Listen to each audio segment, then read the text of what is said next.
On peut commencer. Donc, il faut se remettre en question, comme dit Guy. Je vous propose d'aborder toute la question de la gouvernance par 4 mots-clés, donc par les acteurs, par les compétences, par les moyens et les frontières. En 2018, la Commission européenne a publié un rapport, Health of Glance, un panorama des résultats des politiques de la santé des dernières 10 ans. Vous listez plusieurs points négatifs où il faut améliorer la gouvernance, comme la santé mentale, la lutte contre l'obésité ou aussi contre les dépenses impertinentes, mais aussi vous dressez un état des lieux plutôt positif avec l'amélioration de l'espérance de vie, l'amélioration de la survie après le cancer et aussi nous avons réussi à diminuer le nombre de fumeurs. Généralement, on attribue toute la réussite et toute la responsabilité aux gouvernements nationaux et aux politiques nationales, mais on oublie de mentionner l'Union européenne. Est-ce que vous pourriez nous donner votre point de vue sur l'état actuel des gouvernances en l'Union européenne? Est-ce que vous pourriez citer peut-être 2 exemples où l'intervention de l'Union européenne était vraiment cruciale pour l'amélioration de la santé des Européens?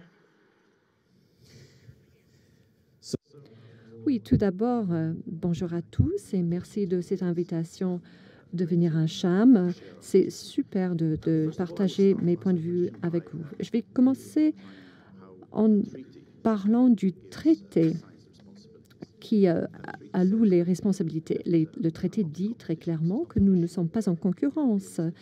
Les institutions européennes ne font pas concurrence aux régions, aux États. Le traité définit leur façon de travailler ensemble et le rôle des institutions et de la Commission, c'est de soutenir, coordonner et complémenter les actions des États membres. Comment interpréter ceci? Tout d'abord, nous soutenons de toute manière donc la réussite des politiques nationales de santé représente l'objectif principal de la Commission européenne et nous soutenons de plusieurs manières. Nous avons des bonnes pratiques, nous avons défini des instruments financiers très puissants. Il y a beaucoup de programmes qui sont utilisés dans le domaine de la santé. Mais dans certains cas, il faut de la coordination parce que les États membres ont besoin d'avoir des outils communs. Dans certains cas, par exemple, des normes communes. Si on prend, par exemple, la question de la transformation numérique que nous voyons, cela ne peut pas se passer bien sans normes communes d'interopérabilité et pour éviter des erreurs très chères. Et dans certains cas, il faut complémenter, il faut aller au-delà de ce que peuvent faire les États membres tout seuls, parce que la nature de certains problèmes, c'est que seuls les États membres ne peuvent pas traiter les problèmes.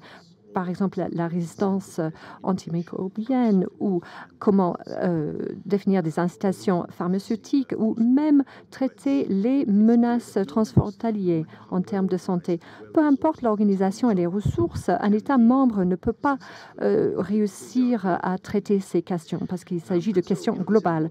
Donc, c'est ça qui guide notre approche. Et je pense à 2 exemples. Dans les maladies rares, nous avons établi des réseaux de référence européens. Nous avons 300 hôpitaux à travers toute l'Europe, dans pratiquement tous les États membres, qui échangent des informations et des données pour traiter les patients, souvent les enfants qui souffrent de maladies rares. Et le principe ici, c'est que la connaissance doit voyager autant que possible. Nous essayons d'aider les patients, nous essayons de réduire les inégalités à travers l'Europe, nous essayons de réduire les délais de diagnostic. Il faut en moyenne 5 ans pour diagnostiquer une maladie rare. Et nous avons déjà de beaux résultats. Nous espérons pouvoir capitaliser sur ces résultats grâce à ces réseaux européens, grâce à des essais cliniques. Nous espérons accélérer tout. Le cancer est un autre domaine difficile. Nous avons eu de belles réussites avec des lignes directrices pour le cancer colorectal, du col de l'utérus, du sein, des réussites à travers les États membres. Ça aurait été ridicule d'essayer de développer des 28 lignes directrices. Nous travaillons également dans les programmes de dépistage pour le cancer colorectal aujourd'hui. Donc, on essaie d'avoir la même qualité de soins de santé qui sont communs pour tous les États membres. Comment l'Union européenne peut faire les États mettre à côté leurs intérêts nationaux pour les faire travailler ensemble et améliorer les résultats des gouvernances sanitaires? Comme je l'ai déjà dit, ce n'est pas un choix, ce n'est pas une question de choisir si l'Union européenne fait quelque chose ou pas. Les États membres sont l'Union européenne et c'est le point de départ. Donc, tout d'abord, les États membres doivent faire face aux mêmes problèmes. Il y a des épidémies de maladies non communicables. Il y a des menaces qui existent. Il y a le défi de tout ce qui est numérique. Comment utiliser et capitaliser sur les données, l'intelligence artificielle, comment faire en sorte que ces choses-là soient au service de la santé. Il faut développer des normes, il faut développer des cadres de gouvernance auxquels les gens font confiance. Il faut que les données de santé servent pour faire des progrès dans le domaine des soins de santé. Nous avons besoin de nous assurer de certaines choses. Dans le domaine du cancer, par exemple, il faut qu'on se concentre sur nos efforts de recherche. Il y a également beaucoup de pression vis-à-vis de la tension entre l'innovation dans le domaine de nouveaux traitements, mais nous savons également dernièrement qu'il y a cet impact de prix élevé. Il y a la question d'accessibilité au traitement en termes de prix. Donc, il faut développer des incitations pour l'accès. Et là, il faut travailler au niveau européen. Seul un État membre qui doit traiter, qui doit s'adresser à l'industrie pharmaceutique ne peut réussir à établir un équilibre seul. Donc, ce sont les domaines importants. Elle n'est pas homogène.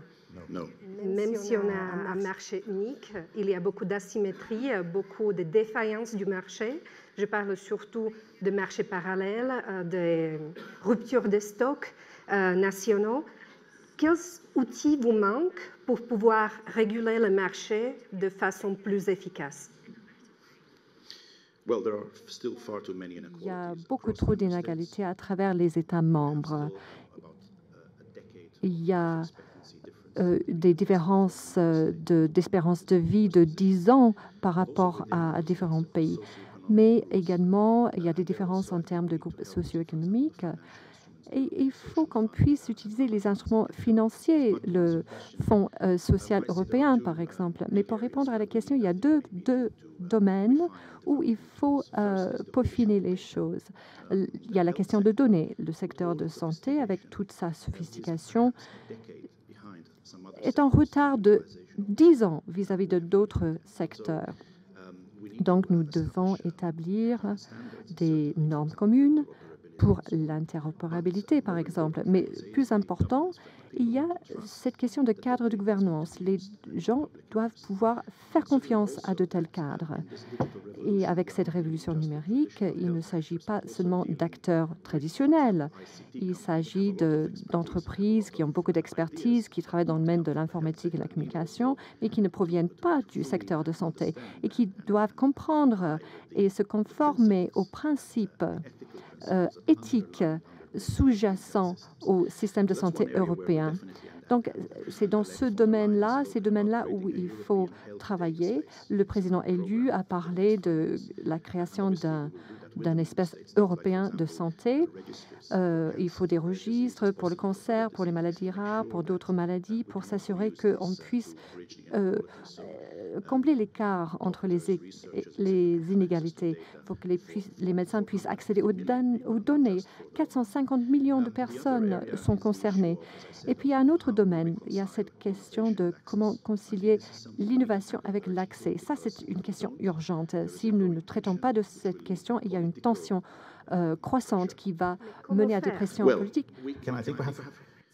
Eh bien, jusqu'à aujourd'hui, nous avons eu de belles incitations pour assurer l'innovation dans le cas de maladies orphelines, pédiatrie, mais il faut des incitations spécifiques pour la résistance antimicrobienne ou alors dans le domaine des vaccins, par exemple. Il faut des incitations spécifiques pour ces catégories spécifiques. Et nous avons besoin également d'incitation dans le domaine de l'accès aux soins.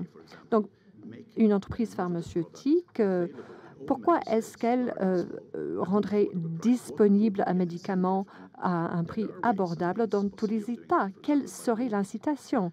On peut, par exemple, lier l'incitation à l'innovation avec l'innovation à l'accès pour avoir une certaine régulation. Donc, il faut des choses à l'ordre du jour. Mais ces choses-là, on peut les traiter qu'ensemble, dans un esprit de dialogue. Et là, il faut pouvoir créer cet environnement.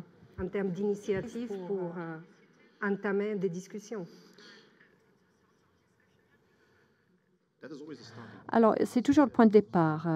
Notre point de départ, c'est le besoin de soutenir et travailler main dans la main avec les États membres et avec leur politique nationale. Mais la Commission ne va pas attendre. On va aussi faire des propositions vis-à-vis des évaluations de technologies de santé, parce que la réalité aujourd'hui, c'est qu'il y a seulement 6 ou 7 pays qui ont la capacité de faire de bonnes évaluations, les autres non. Et donc, cela veut dire que le marché européen est encore bien fragmenté et il y a certains pays qui n'ont pas les informations qu'il faut pour prendre une bonne décision. Donc, nous allons continuer à proposer des choses, mais après, c'est au Conseil et au Parlement de changer, d'accepter, de rejeter. Bon, j'espère que non, mais voilà, c'est comme cela que ça fonctionne. Mais nous allons proposer des idées, c'est sûr. On a parlé de l'innovation, des data. Il y a des autres priorités sur l'agenda de la Commission européenne sur les années à venir? Oui, j'ai parlé de la résistance antimicrobienne. Dame Sarah Davis, qui est le responsable médical en chef, a dit que les personnes vont certainement mourir plus de cette résistance que du changement de climat. Donc, c'est un problème majeur. Donc, quelles sont les incitations? Quel est le tuyau de nouveaux antimicrobiens? Il n'y a pas beaucoup de choses dans ce tuyau. Ce n'est pas tout à fait sec, mais il n'y a pas beaucoup de choses. Il y a le défi de vaccins. Il y a un problème en termes d'hésitation. Jusqu'à récemment, on n'avait plus de rougeole ou de maladies enfantines. Et aujourd'hui, il y a des gens qui meurent à nouveau de ces maladies-là à cause de cette hésitation. Il y a la production de vaccins innovateurs, qui est également une question à traiter. Nous avons des cas de tuberculose résistante aux médicaments. Donc, il nous faut de meilleurs vaccins aujourd'hui. Il faut des incitations, il faut qu'on concentre nos programmes de recherche, il faut qu'on travaille avec l'industrie, avec les universitaires. Et l'Union européenne peut bien le faire parce que nous avons un programme de recherche très puissant. Nous avons la possibilité de créer des incitations et ces incitations n'existent pas aujourd'hui. Donc, tout cela est à l'ordre du jour et je vous ai parlé de données, mais il y a un autre point qui est important, qui demande de l'attention. On a parlé de maladies non transmissibles. Donc, il y a cette question de prévention avec l'exception du tabac où on a de bonnes législations, mais il y a la question de l'alcool, de l'alimentation. Mais il ne faut pas oublier que ces maladies transmissibles augmentent. Elles sont liées au changement de climat et à d'autres questions environnementales. Pourrais-je ajouter encore un point de priorité sur votre agenda? C'est peut-être la lisibilité et la transparence du système de santé dans l'Union européenne. Je vous propose de regarder les résultats de l'étude qui a été menée par Cham et Ipsos en 2019 auprès de la population de la France, Allemagne, Italie, Suède et Portugal. La question qui a été posée aux citoyens européens était la connaissance du rôle de la Commission européenne dans la gouvernance. Quel est votre point de vue sur les résultats de cette étude? Je pense que ces résultats parlent d'eux-mêmes. On le voit reflété dans les discussions politiques avec les États membres. Et il faut faire davantage. Il faut des avances. Des événements tels que celui-là sont très importants, où on peut aller voir les États membres, rencontrer les parties prenantes et vraiment essayer de combler ces écarts qui existent. Alors, je ne parle pas, quand on dit Bruxelles, je ne parle pas de la ville de Bruxelles. C'est ce concept de l'Europe. Mais en réalité, oui, c'est un problème. Il faut qu'on puisse expliquer ce que fait l'Union européenne pour les citoyens, ce qu'elle doit faire. Et je pense que c'est une question très légitime que les gens se posent. Que faites-vous? Et quelle est la différence que vous faites?